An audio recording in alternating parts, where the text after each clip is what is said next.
से जलवा चुहुअल बारे रे यारवा चुहुअल बारे भौजी के काबर से जलवा चुहुअल बारे भौजी गोल जलवा भरे हा ओकरा ना मालूम रहे सुन यारवा रे यारवा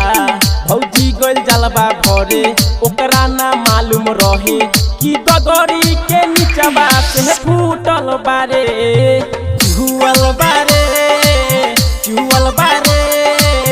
भौजी के काबर से जलवा चुहुअल बारे रे यारवा चुहुअल बारे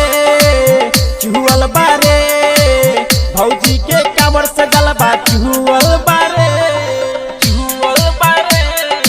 डीजे नीतीश राज बोला बोला शंकर भगवान की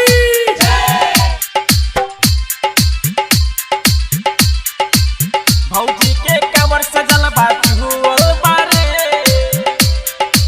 सुइया पहाड़ बाटे बड़का चढ़ाई तोहरा से भौजी होई नहीं चढ़ाई सुइया पहाड़ बाटे बड़का चढ़ाई तोहरा से भौजी होई नहीं चढ़ाई भैया के संगवा जइह सुन भौजी रे भौजी ना तू तनको घबरइह सुन भौजी रे भौजी भैया के संगवा जइह ना तू तनको घबरइह एहू से लंबा पड़ी भौजी तोहके चढ़ाई चुहुअल बारे भौजी के काबर से जलवा चुहुअल बारे रे यारवा चुहुअल बारे भौजी के काबर से जलवा चुहुअल बारे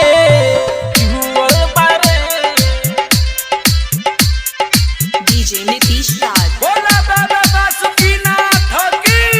जय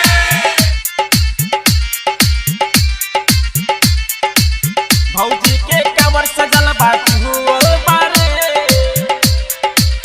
गोरबा में छाला पड़ी जन घबरई ह बाबा के नाम लेके आगे तू बढ़ी ह गोरबा में छाला पड़ी जन घबरई ह बाबा के नाम लेके आगे तू बढ़ी ह रोहिया में होई परेशानी सुन भौजी रे भौजी तोहरा से कहत बानी सुन भौजी रे भौजी रहिया में होई परेशानी तोहरा से कहत बानी कि बाबा के धाम पर बम जुटल बारे चुहुअल बारे भौजी के कांवर से जलवा चुहुअल बारे रे यारवा चुहुअल बारे भौजी के कांवर से जलवा चुहुअल बारे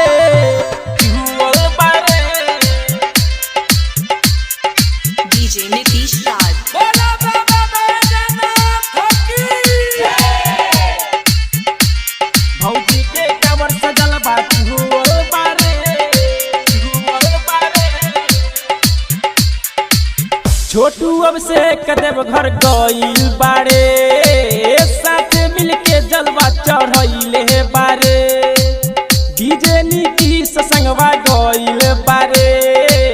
साथे उ मिलके जल चढ़ैले बारे सत्येंद्र देखले बारे सुन यारवा रे यारवा अमरीश देखले बारे सुन यारवा रे यारवा प्रभुजी देखले बारे संजय देखले बारे सब मिलके उ जलवा चढ़ैले बारे चुहुअल बारे भौजी के कांवर से जलवा चुहुअल बारे रे यारवा चुहुअल बारे भौजी के कांवर से जलवा चुहुअल बारे recording studio GK films production Bairgania.